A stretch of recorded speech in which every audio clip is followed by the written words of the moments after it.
Bienvenue dans La Voix des Puissantes, le podcast pour les femmes en quête de conscience, d'authenticité et de libération. Je suis Estelle Ruiz, astrologue, thérapeute d'obsidienne et accompagnante holistique. Mon rôle est de t'aider à te reconnecter à ta vérité et à ta puissance intérieure. Dans ce podcast, nous allons explorer l'astrologie, la mémoire transgénérationnelle et les archétypes féminins pour comprendre et dépasser nos blocages. Tu trouveras ici des outils concrets, des récits personnels et des rencontres inspirantes. La voix des puissantes, c'est la mienne, mais c'est aussi la tienne. C'est le murmure qui devient chant et que l'on offre au monde. C'est parti pour l'épisode du jour. Hello, bienvenue aujourd'hui dans ce nouveau podcast du challenge de podcast. Aujourd'hui, on va aborder un sujet forcément qui me tient particulièrement à cœur, parce qu'il est temps de faire tomber quelques mythes et de poser un regard bien plus mûr sur nos pratiques spirituelles. Trier le grain de l'ivraie. Aujourd'hui, on va parler de sortir de la spiritualité bisounours et plus précisément du fait que les pierres ne sont pas des doudous ou des gadgets. On va parler lithothérapie parce que la lithothérapie, elle est devenue super tendance. On en voit partout, sur Insta, en bijoux, en objets déco. Alors, c'est super joli, hein. C'est très esthétique, mais il y a un revers de la médaille. On a tendance à aborder ce monde minéral, qui en est un, de manière un peu naïve ou superficielle. Sauf que les pierres, tout comme les plantes en phytothérapie, ont des indications, mais aussi des contre-indications. Donc, ce ne sont pas des jouets, ce ne sont pas des doudous réconfortants qu'on accumule sur sa table de nuit, et surtout, elles ne vont jamais faire le travail à notre place. Une pierre, ça ne règle pas un problème d'un coup de baguette magique parce qu'on l'a dans la poche ou autour du cou. C'est un outil, un catalyseur. Et pour déconstruire tout ça avec moi aujourd'hui, j'ai le plaisir d'accueillir Cindy. Cindy est entre autres lithothérapeute parce qu'elle a beaucoup d'autres outils à son actif et elle vous le dira également. Et ensemble, on va aller gratter sous la surface. On va notamment parler d'une pierre en particulier, le quartz rose, parce que c'est une pierre très commune et que tout le monde pense connaître cette pierre et qu'il l'aime pour sa douceur. On l'aime pour sa douceur, mais elle n'est pas si inoffensive qu'elle y paraît. Et puis moi, de mon côté, évidemment, je vous partagerai aussi mon expérience avec ma pierre chouchoute, mais qui est aussi, je crois, la pierre chouchoute de Cindy, l'obsidienne noire. C'est une pierre extrêmement puissante avec laquelle je travaille dans mon accompagnement et j'utilise un protocole très précis qui est celui d'Anna Silvia Serrano. Donc, restez bien et surtout jusqu'à la fin de l'épisode parce que Cindy est en train de préparer une magnifique surprise.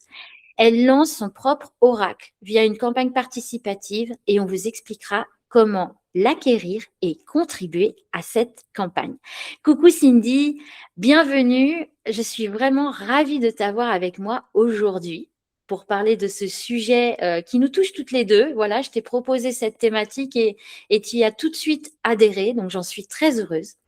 Et j'aimerais que pour commencer, tu te présentes aux auditeurs, tu nous racontes un peu ton parcours. Qu'est-ce qui t'a amené, toi, plus particulièrement à la lithothérapie?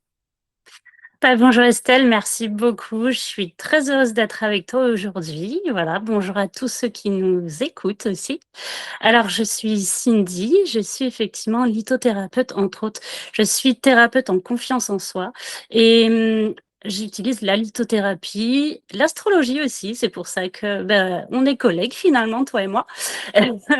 Et d'autres outils comme l'hypnose pour accompagner les personnes à prendre ou reprendre confiance en elles et oser prendre leur place, s'affirmer, parce qu'on a tous quelque chose à apporter à ce monde et qu'on a tous sa place à prendre, tout simplement. Alors, moi, la lithothérapie, en fait, ça fait vraiment très peu de temps, ça fait 3-4 ans que je l'ai découvert. Donc, c'est pas si vieux que ça, j'ai envie de dire. D'abord, en fait, c'est des amis qui m'ont montré des pierres et je trouvais ça super beau, mais vraiment. Par contre, quand on me disait, telle pierre, c'est plutôt, par exemple, le quartz rose, c'est plutôt pour l'amour, l'améthyste, c'est plutôt pour la spiritualité, ou ça peut apaiser les migraines, ou ça peut. Alors là, moi, j'étais totalement larguée et en fait, j'y croyais pas. Voilà. Mais je sais pas, ça m'intriguait quand même Et du coup, je me suis dit: «Bon, pourquoi pas, aller, en acheter et voir un petit peu ce que ça donne». Je trouvais ça vraiment beau, mais je voulais en acheter à quelqu'un, voilà, vraiment sur place, un magasin ou voilà. Et bah, de fil en aiguille, en fait, je me suis dit: «Mais j'ai envie d'en savoir plus» parce que effectivement, tu le disais tout à l'heure, c'est pas juste une pierre qu'on achète, c'est pas juste un minéral, c'est tout un monde, ce monde minéral qui est, vraiment fantastique. Mais par contre qu'il faut apprendre à connaître parce que, bah, il y a des pierres, surtout les énergies, en fait, que les pierres, peuvent nous apporter, heu, bah, sont, puissantes, voilà, ou plus douces, mais en tout cas, il faut savoir, travailler avec et surtout, faut savoir qu'elles accompagnent, mais comme tu disais, qu'elles ne font pas à la place de la personne. Voilà. Et je me suis formée, donc à la lithothérapie, à l'ADN minéral aussi, qui est un outil de développement personnel, voilà, qui rejoint, le thème astral, mais dans le monde minéral. Donc, voilà, ça c'est vraiment, ce que je disais à ma formatrice, c'est plus parlant qu'une prise de sang. Voilà.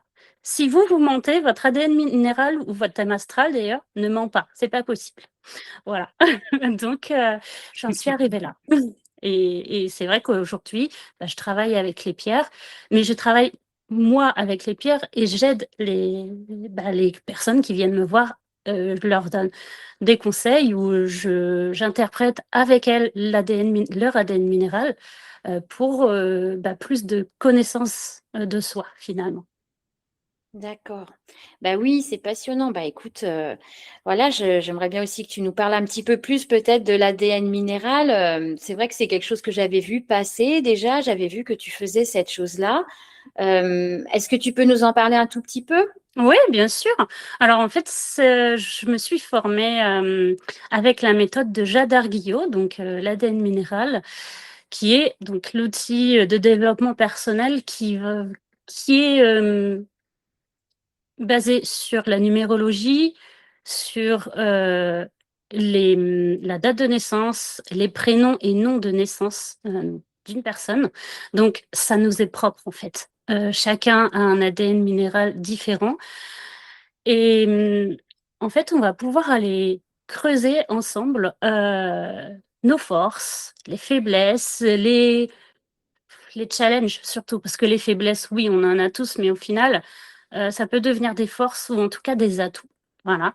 Nos talents, notre façon de communiquer, par exemple, notre façon d'interagir avec les autres, pour, justement, toujours évoluer s'épanouir et se dire: «Mais en fait, je suis capable de grandes choses». Voilà et notamment là, je sais qu'aujourd'hui, c'est, l'épisode numéro 4, si je me trompe pas. Oui, Et c'est ça. le numéro 4, c'est en tout cas dans l'ADN minéral, c'est le jaspe impérial et c'est, ma pierre d'expérimentation, le jaspe impérial, donc l'affirmation de soi, tout ça et voilà, chaque, minéral en fait a, bien sûr, hein, une énergie qui lui est propre donc voilà, c'est en faisant, cette interprétation avec vous parce que, on est 2. Moi j'accompagne, mais c'est, le ou la cliente qui est, l'actrice principale, hein, de la séance parce que sans vous, beh, je n'aurais pas de travail tout simplement et voilà. Moi j'interprète, oui, mais toujours avec vous et bah, j'aide à trouver, des réponses, aux questions dans le sens où, bah, voilà, j'ai un souci pour communiquer, j'arrive plus, personne m'écoute ou alors, j'arrive pas à trouver ma place et bah, là, on peut éventuellement aller déceler ce qui pourrait,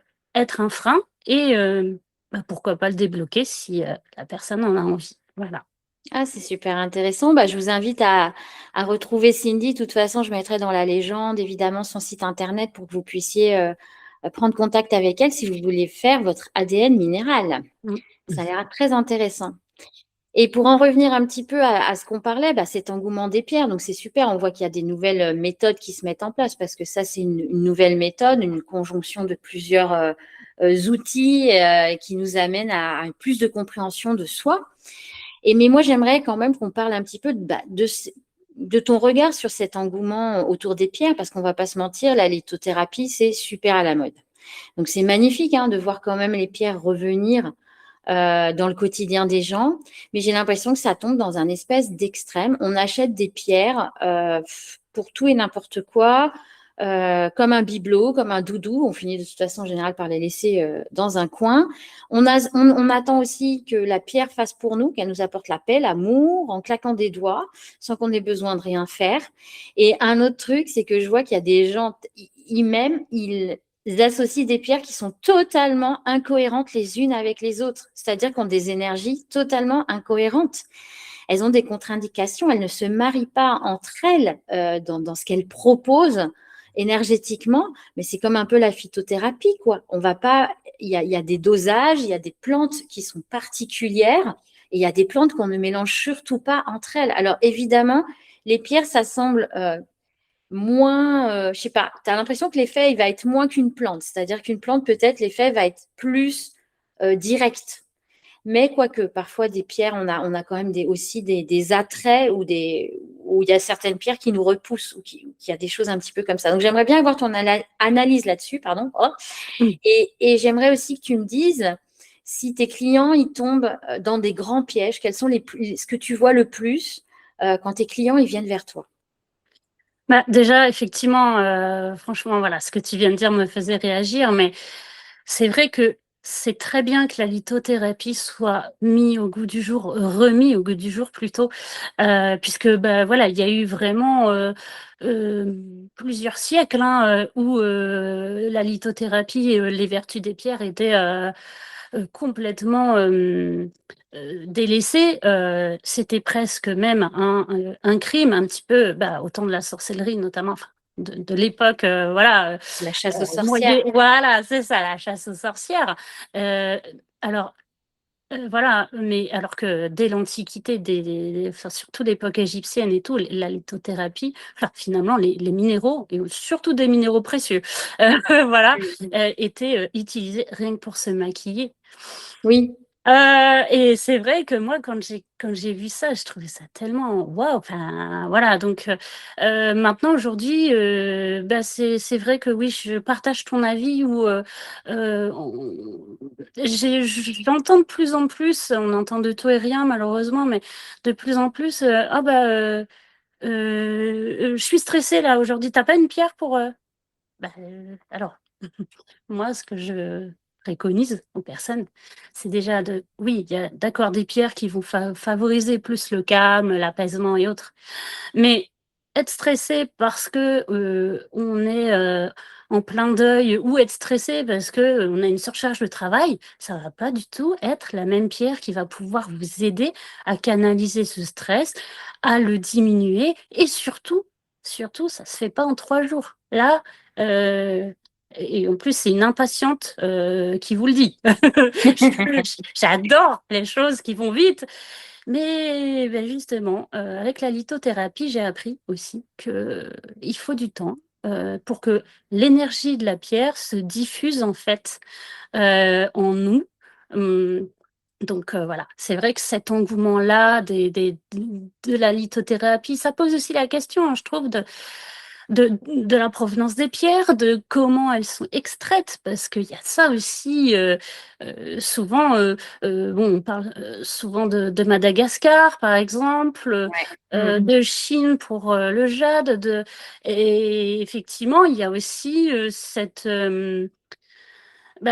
aspect écologique, éthique. Je sais que personnellement, quand je travaille avec des pierres, qu'elles soient pour enfin personnel ou professionnel, des fois je mets le temps pour acquérir une nouvelle pierre parce que je souhaite quand même que voilà, ce soit déjà une pierre de qualité qui vient bien d'une mine où elle est, bah, enfin une mine naturelle, parce qu'il y a malheureusement de plus en plus de demandes.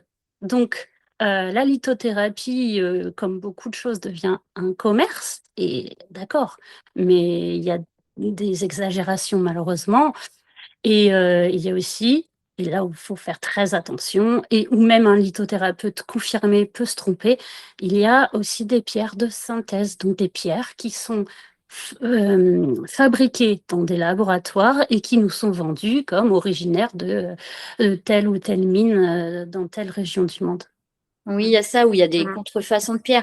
Moi, je sais que par exemple, la turquoise, il faut vraiment se méfier parce que Oula, oui, on prend de la holite qui c'est a ça. des veinages, qui a des petits veinages un petit peu identiques qu'il pourra avoir, et puis il la teigne. Ou par exemple, la citrine, il faut que vous fassiez très attention. Il y a beaucoup, beaucoup de citrines qu'on appelle chauffées. En fait, c'est de l'améthyste qu'on va aller chauffer et qui va prendre la couleur jaune. Déjà, toutes les espèces de druzes un peu couleur miel, ça, c'est de la chauffer. Ça, vous êtes quasi sûr, c'est de la chauffer. Et l'autre chose qui peut vous donner aussi l'indication que c'est pas de la vraie, c'est que la citrine, c'est plus rare que l'améthyste. Donc, ça coûte cher. Ah oui, ça a un coût, effectivement. Ça a un coût, il y en a peu quand même. Enfin, c'est quand même, oui, comme tu disais, assez rare. Et voilà, il y a aussi la malachite, Oui, où il y a beaucoup, malheureusement, de malachite de synthèse. Mais rassurez-vous, hein, il y a vraiment aussi des commerçants, bah voilà, honnêtes qui oui, affichent en général. Je sais que les commerçants qui sont d'ailleurs qui vont des fois directement dans les mines où les pierres sont produites, enfin sont extraites plutôt, puisqu'on ne produit pas des pierres, c'est notre terre qui nous les offre et c'est un merveilleux spectacle. Donc voilà, profitons-en, mais faisons-le à bon escient, quoi. ouais, ouais. Et c'est vrai que ouais, moi aussi, je regarde, tu sais, bah, justement par rapport à la citrine, je regarde l'honnêteté des gens Mm. dans les boutiques. Moi, je vois la Mm. vraie citrine et la fausse. Mm. Et quand ils marquent citrine chauffée, Ah bah là, non, faut fuir. il faut fuir, mais au moins s'ils le notent, Mais c'est honnête, c'est une façon d'honnêteté. Là, il y a de exact. la citrine d'un côté et de la citrine chauffée. Au moins, Mm. les gens savent ce qu'ils prennent. Et là, je me dis, bon, OK, il y a de l'honnêteté, OK, ils vendent ça, mais il y a quand même de l'honnêteté derrière parce que au moins, ils ne te font pas croire que c'est une citrine naturelle. C'est vrai, c'est vrai. Et il y a quand même beaucoup de personnes honnêtes, en tout cas. Voilà, moi, je sais que je connais des personnes, bah, des boutiques hein, de Oui, lithothérapie, voilà, et même les sites internet. Hein, si pour une raison ou une autre, bah, vous ne pouvez pas forcément aller dans une boutique, voilà, il y a certains sites internet qui sont très bien et où justement la qualité de la pierre est mentionnée, la provenance aussi, ça c'est important. bah, Voilà. si jamais vous avez besoin de savoir un site internet sûr, bah, je vous invite à aller sur l'Instagram de Cindy et puis à lui envoyer un petit message. Comme ça, je suis sûre que bah, tu leur enverras le lien éventuellement de boutique de confiance. Bien sûr, oui, oui. Donc, Aucun n'hésitez pas à problème. la voir. Bon, on a beaucoup parlé de la citrine, mais moi, j'avais vraiment envie qu'on parle du quartz rose. Mhm. Parce que franchement, ça, c'est une des pierres du coup qu'on trouve bien. Hein. Le quartz, en général, c'est les pierres les plus communes sur la Terre. C'est ce qu'il y a le plus. Et le quartz rose, on en trouve à toutes les sauces. Et souvent, bah, évidemment, on met le quartz rose comme une pierre pour les enfants, comme une pierre de douceur, comme une pierre, si tu prends du quartz rose, tu vas attirer l'amour. Voilà, on est autour de ces idées-là sur le quartz rose, mais je sais que c'est pas vraiment, vraiment ça. Donc, j'aimerais avoir ton avis, Eh toi, ben, sur le quartz rose, et si tu as une petite anecdote en lien à ça aussi. alors effectivement, le quartz rose, déjà on le préconise souvent pour les enfants, mais il faut pas oublier que oui, d'accord, c'est une pierre rose, mais c'est un quartz. Un quartz, ça a une énergie quand même très forte. Alors, il y a d'autres pierres roses hein, qui sont plus douces encore et qu'on peut mettre dans la chambre d'enfant. Mais souvent, je vois justement, oh, bah, je vais mettre un quartz rose, je vais mettre une tourmaline noire pour la protection, ça pour l'amour, la douceur, dans des chambres d'enfants. Et même pour les adultes, franchement, le quartz rose, oui, c'est l'amour inconditionnel, c'est la tendresse, c'est la douceur. Mais quand on travaille avec, bah, par exemple, mon cas, hein, je vais te donner mon expérience propre. C'est que lorsque j'étais en formation de lithothérapie, on méditait avec la pierre, on la prenait en main et on dormait avec la nuit. Parce que oui, on peut dormir avec les pierres, voilà. Alors, faut être accompagné, attention, voilà. Parce que ça peut provoquer beaucoup de choses. Et en fait, le quartz rose chez moi, j'ai dormi 2, 3 nuits avec et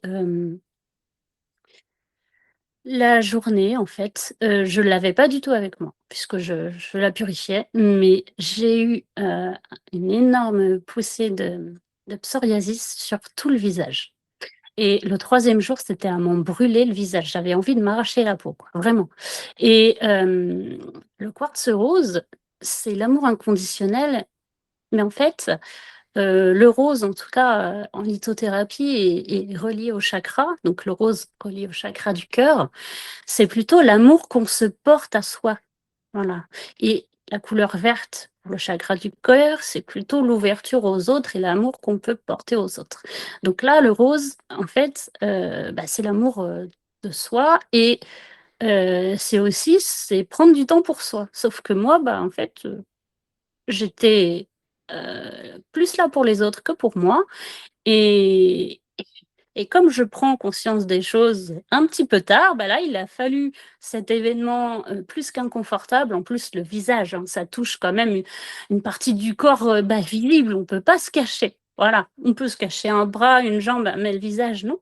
Et au final, avec du recul et ma formatrice, eh bien, j'ai compris que fallait peut-être que je me recentre un petit peu, que je sois plus douce avec moi-même, que je sois moins exigeante et que je me mette un petit peu plus au centre et que ben, j'accompagne les autres, j'aide les autres, oui, mais que je pense aussi à moi.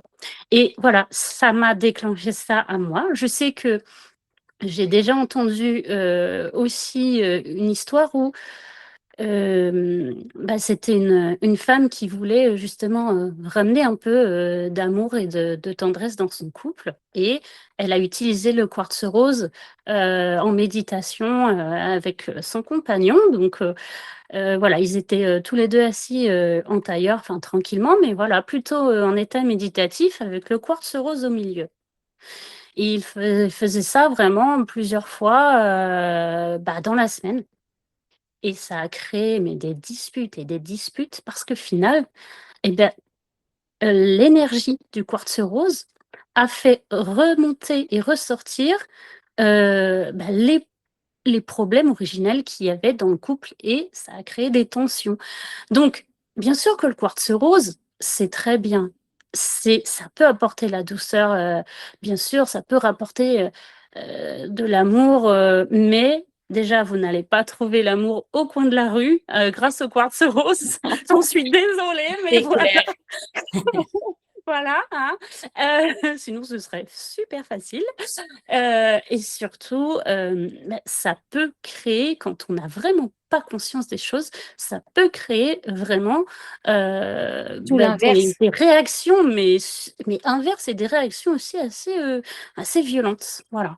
Bah oui, c'est fort parce qu'en fait, le quartz, il amplifie. Globalement, toutes les énergies de quartz sont amplificatrices. Tout à fait. Donc là, il vient aussi montrer tout ce qui ne nous permet pas d'accéder à l'amour inconditionnel, à l'amour de soi. Donc, s'il y a des choses encore à nettoyer qui ne sont pas nettoyées, c'est ça d'abord qui va ressortir. Il faut nettoyer pour arriver à cet amour-là, à cette lumière-là. Donc oui, je vois tout à fait le processus. Donc c'est des pierres qui effectivement vont nous amener à l'amour, mais à de la prise de conscience de comment y arriver si nous, on n'a pas totalement tout nettoyé.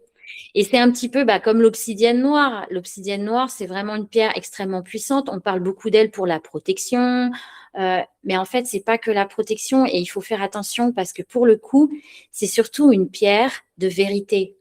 C'est une pierre de miroir de nous-mêmes. Donc, il faut quand même déjà être prêt à travailler avec cette pierre-là. Bon, d'ailleurs, pour le coup, il y a moins d'engouement, je crois, pour l'obsidienne noire que pour le quartz rose. Il y a même des gens qui ont tendance à avoir peur de cette pierre parce qu'ils savent très bien que ça va les amener dans des endroits qu'ils veulent peut-être pas encore aller toucher parce que c'est très, très profond. Ça vient ouvrir l'inconscient. L'obsidienne, elle négocie pas, en fait. Et elle va nous confronter à tout ce qu'on refuse de voir en nous. Les peurs, les refoulements, les conditionnements. Mais comme toutes les pierres, comme le quartz rose, en fait, la règle, c'est vraiment, la pierre va nous ouvrir, elle va nous montrer un chemin. Et après, c'est nous qui devons marcher. Comme ce que tu disais, la pierre, que ce soit dans le couple, elle a montré que avant d'arriver à l'amour inconditionnel, etc., eh ben, il y avait peut-être des petites rancœurs, des petites aigreurs, des difficultés entre eux à régler. Ça a amené la confrontation, mais en fait, c'est une super belle matière pour se dire, ah ok, il y a encore ça à nettoyer. Et quand on sera apaisé, bah là, en fait, on va pouvoir développer cet amour. Et pour toi, cette réaction du coup sur le corps, et c'est ça qui est intéressant aussi à voir, c'est que on peut avoir des réactions au niveau du corps avec les pierres. Ce n'est pas anodin. On peut avoir des réactions au niveau du corps.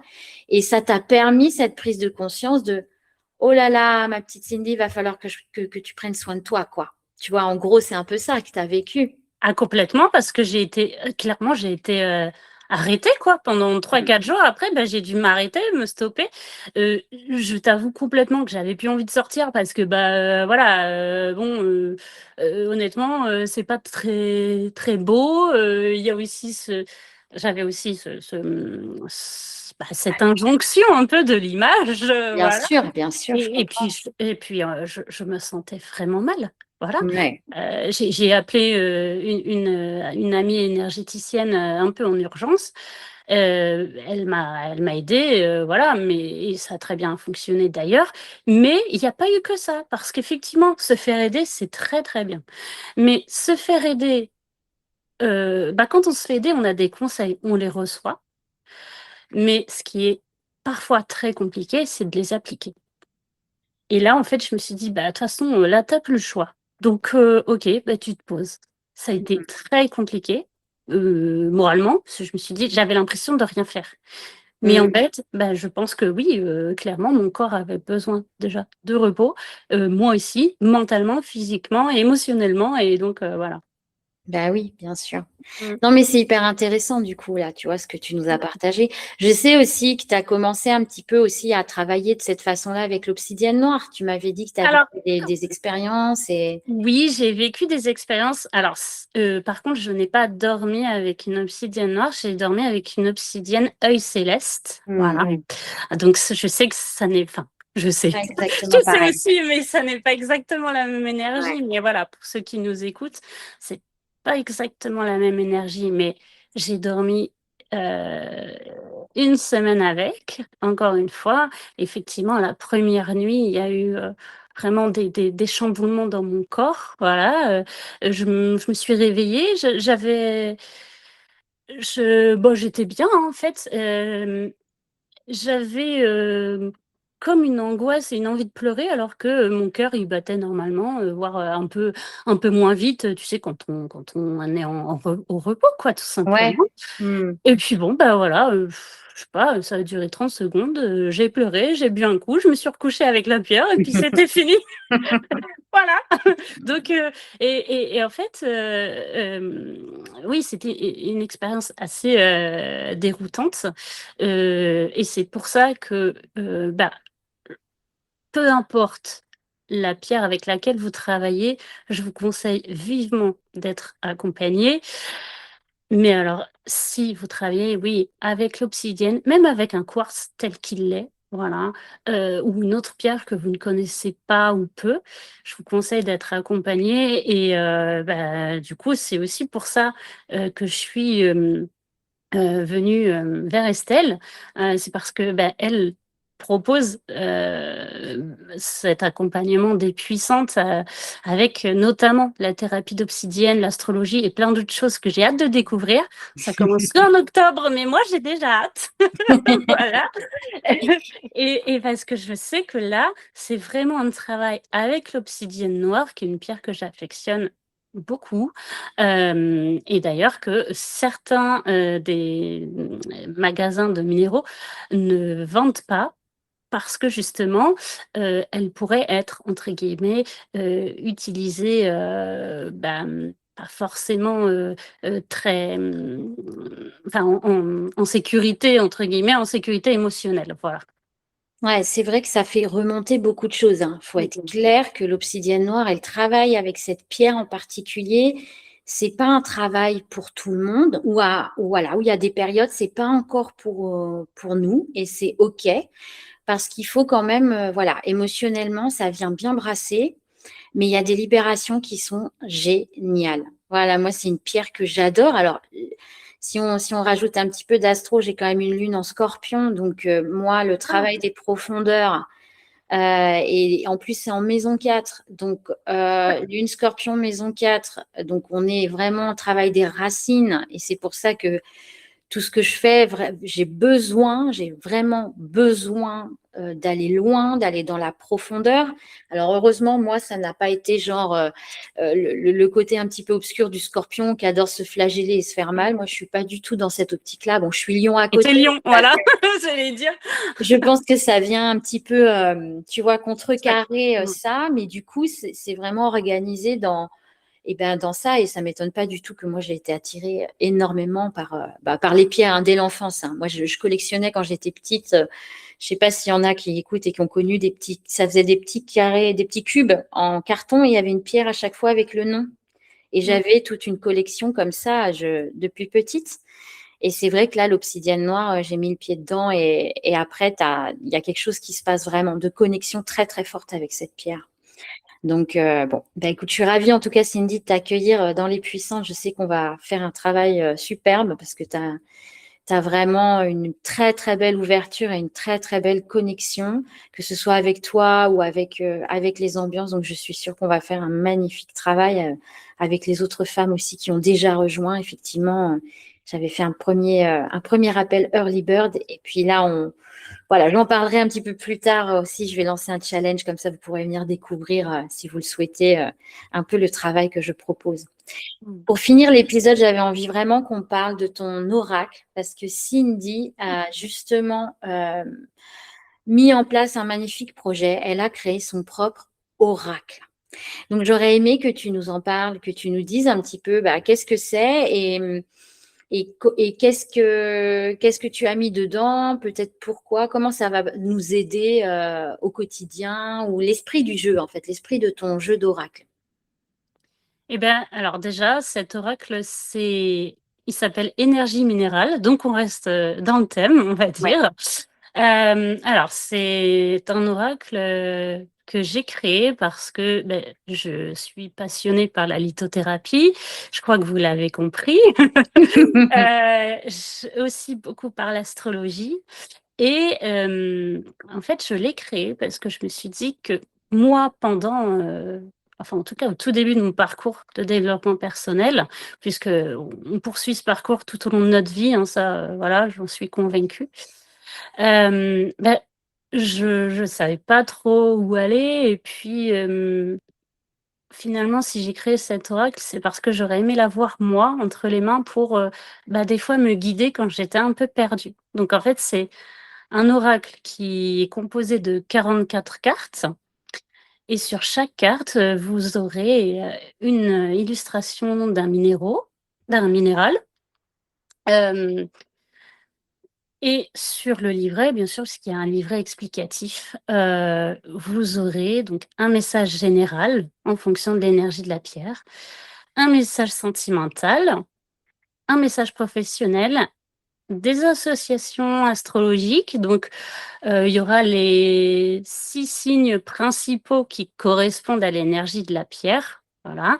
La planète dominante de l'énergie, je trouve ça génial, j'adore les planètes aussi, donc voilà. J'ai Mhm. mis vraiment de moi, j'ai mis ce que je voulais en fait dans cet oracle, ce que je voulais, ce que j'aurais aimé avoir et aussi un mantra pour chaque, carte parce que, je sais que ça m'a pas mal aidé certaines phrases que je me répétais, même si au départ je le faisais un petit peu pour le faire, mais après j'ai vu en fait la puissance et les bienfaits surtout que ça pouvait avoir sur moi. Donc, voilà, cet oracle, il allie donc la lithothérapie, l'astrologie et le développement personnel et il est basé, en tout cas articulé selon les 7 chakras. Voilà, donc du chakra racine, de la base, jusqu'au chakra couronne, chakra du sommet. Voilà. Bah, merci Cindy, bravo, bravo. En plus, on voit que ça vient du cœur. Donc, je pense que c'est un très bel oracle. Moi, j'ai participé à la cagnotte avec grand plaisir. J'ai hâte de la voir. Donc, C'est bientôt, c'est bientôt. voilà, l'oracle. Et donc, vous pouvez aussi, si vous souhaitez soutenir le projet de Cindy, avoir cet oracle, eh bien, il y a une campagne participative sur Ulule. Comme ça, vous pouvez réserver votre exemplaire en avant-première. En même temps, bah, vous soutenez Cindy. Je vais vous mettre le lien direct de la cagnotte Ulule dans la description de l'épisode. Et vraiment, je vous encourage à aller la soutenir pour faire rayonner ce très beau travail. Ce très beau travail. Un énorme merci Cindy d'avoir été aujourd'hui avec moi pour ce podcast. Avant de se quitter, j'aimerais vous poser 2 questions pour vous qui écoutez et j'ai hâte de lire vos réponses en commentaire ou en message privé. Déjà, si vous avez une expérience surprenante ou un peu intense avec une pierre qui était réputée douce ou une pierre, vous attendiez à quelque chose et elle vous a proposé tout autre chose. Donc ça, je serais assez curieuse d'avoir d'autres témoignages. Et honnêtement, est-ce que avant de nous écouter, vous étiez plutôt du genre à utiliser les pierres en mode doudou ou comme un vrai levier de transformation personnelle? Voilà, racontez-nous tout ça. N'oubliez pas d'aller jeter un œil au Ulule de Cindy pour découvrir son oracle, de vous abonner au podcast et de me laisser des petites étoiles parce que ça m'aidera énormément si cet épisode vous a plu. Et je suis disponible sur Insta pour toutes vos questions, vos commentaires. Je mettrai aussi l'Instagram de Cindy si vous voulez aller la suivre. Prenez soin de vous et on se retrouve demain. J'espère que cet épisode t'a plu. S'il a fait écho en toi, je t'invite à t'abonner pour ne rien manquer des prochaines aventures de la Voix des Puissantes. Et si tu penses qu'il peut aider une amie, n'hésite pas à le partager. Pour continuer la conversation, rejoins-moi sur Instagram, @EstelleRuizAstro. J'ai hâte de te lire et de découvrir tes réflexions. Tu peux retrouver toutes mes ressources sur mon site internet ou via mon Linktree dans la description de cet épisode. Je te dis à très bientôt, ici ou ailleurs.